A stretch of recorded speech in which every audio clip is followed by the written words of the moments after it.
dentistry. So today's video I'll be mainly focusing upon a very important short note or a question, or you must be very, for those dentists who are practicing in the clinic, you must be finding young children coming to your clinic with several ulcerations which are very painful.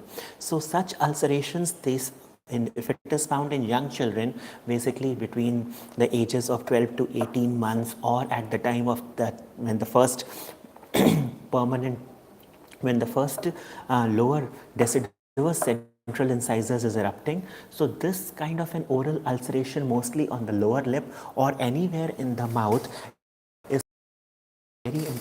is caused due to a virus which is called as herpes simplex virus, and mostly it is seen that this herpes simplex type 1 virus is attributed to this condition of primary herpetic gingivostomatitis. So this primary herpetic gingivostomatitis, it is caused by HSV1 virus. So when these the lesions is when it is sent to the laboratory for exfoliative cytology, the most common virus what is detected, it is the herpes simplex 1 virus. But in some cases from these lesions, the causative agent can be the herpes simplex 2 virus, which is responsible for causing the genital lesions. So herpes simplex 2 virus can be seen in these oral lesions if the child is sexually assaulted or it is a case of child abuse. So in abused children or sexually assaulted children, even from the oral cavity, from the ulcerations, this herpes simplex type 2 virus can be isolated. And most of the children who are reporting to the clinic is basically the timing when the first deciduous tooth, that is the lower central incisor, when it is erupting in the oral cavity.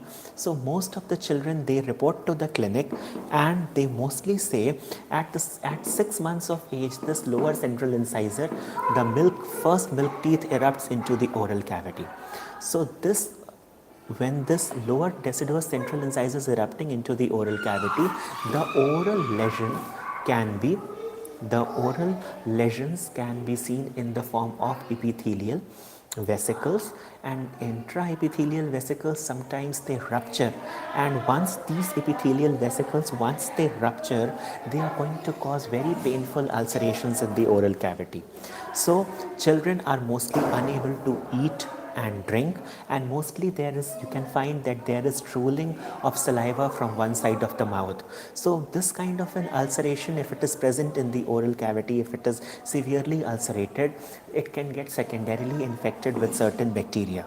So the pain can be due to the secondary infection, and such children the gingiva, anywhere in the oral cavity, these serial ulcerations can happen if the lesions are small. If it is less than 3 mm, these intraepithelial, these vesicles, they can be smaller size, that is less than 3 mm. And so most of the cases of this primary herpetic gingivostomatitis, it is seen that it is a self-limiting condition, and the condition will automatically heal by itself within a period of 10 to 14 days. However, firstly, the history taking is very important. The child is presenting, the age of the child is between, that is 6 months of age. This can be seen as most frequently, children are reporting to the clinic, it is mostly during the age group of 12 to 18 months. This has been very frequently found that these severe oral ulcerations of primary herpetic gingivostomatitis can be seen in the oral cavity. And apart from this, when the clinical presentation of this primary herpetic gingivostomatitis, that there is occurring stomatitis, and this stomatitis, gingival bleeding can be, gingival tissues become red and they become edematous. So I have already said that it is a self-limiting condition, and once it takes a period of 10 to 14 days for the lesions to fade away, to go away, and as such no treatment is required. But in certain cases, to ascertain whether it is from the herpes simplex type 1 virus, or to confirm that it is the primary herpetic gingivostomatitis, several laboratory tests can be performed, such as exfoliative cytology, from which the lesion is exfoliated and it can be sent, if the laboratory support is at hand, the samples can be sent through the exfoliative cytology, where a small sample is rubbed off and it is sent for analysis. Apart from this, the virus can be even tested with the help of polymerase chain reaction amplification, and this also can help in certain early confirmation of the disease. So the viral culture can also be carried out. So in this viral cultures, they may take from days to certain weeks to yield a result, and even in the blood test also the viral antibody detection can be seen in the acute and the convalescent phases. A rise in the antibody titer can only provide late confirmation of diagnosis. So most importantly, this kind of primary herpetic gingivostomatitis, it is always accompanied by certain prodromal symptoms. So there are certain prodromal symptoms which occur before this clinical manifestation of this oral ulcerations are seen. The prodromal symptoms include the patient may show fever.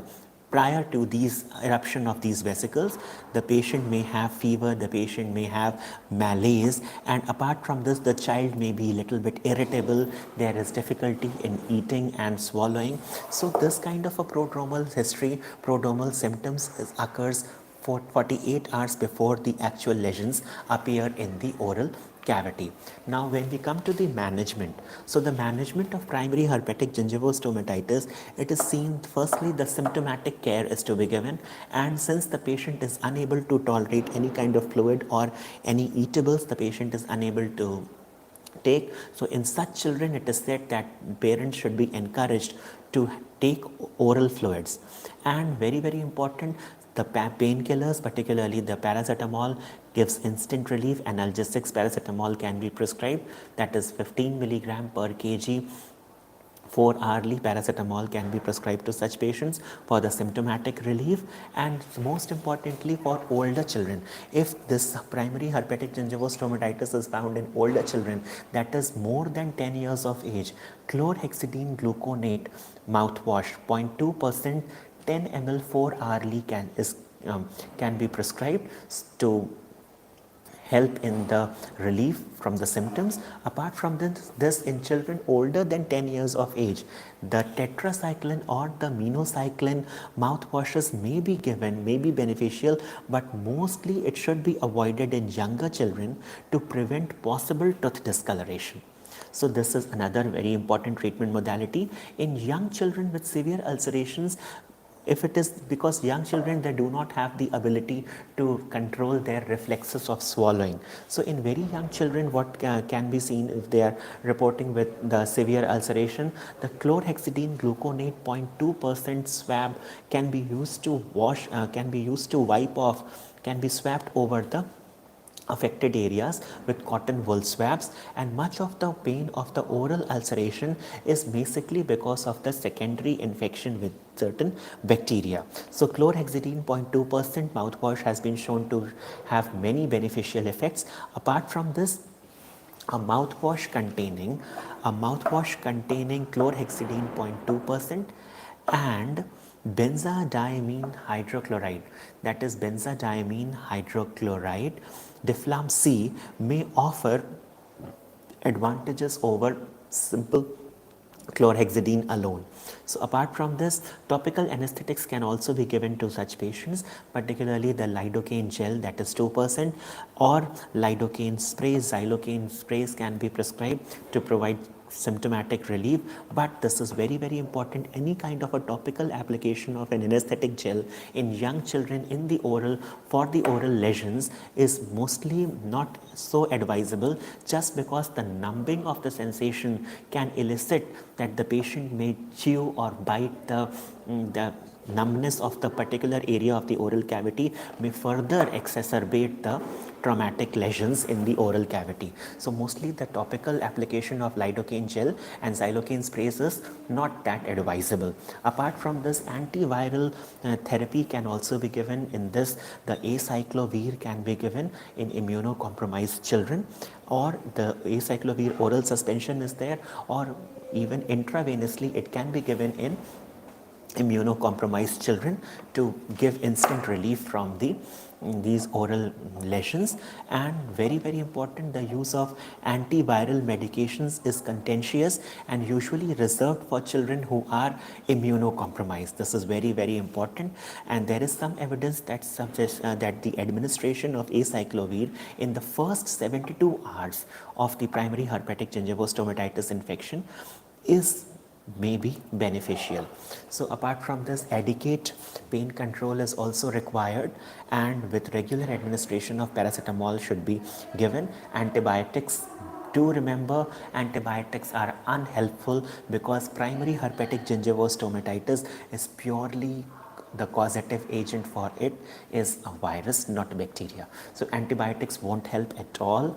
And apart from this, severely affected young children are often dehydrated, and plenty of fluids, either if the parents can make them drink plenty of fluids, it should be encouraged. So if they are unable to eat or drink or swallow, so even intravenous through intravenous administration, thus IV fluids can be given to young children. So for that the hospital administration, the hospital admission is very important for such giving those intravenous treatment for these ulcerations. So plenty of fluid should be encouraged, and if the patient is unable to tolerate those oral methods, oral feeding of fluids, so even he can be given the intravenous methods. By intravenous methods he can be administered fluids, and for this the patient needs to be admitted to the hospital. So students and viewers, this was a very short discussion where I have tried my level best to give you in simple terms what is the primary herpetic gingivostomatitis, how the diagnosis is to be made, and what are the treatment modalities available. So students and viewers who are new to this channel, who haven't subscribed, subscribe, and if you like this video, give this video a thumbs up. Students and viewers who are new to my channel, who haven't subscribed, subscribe, and don't forget to press the bell icon so that you can be further updated for the upcoming videos. Thank you for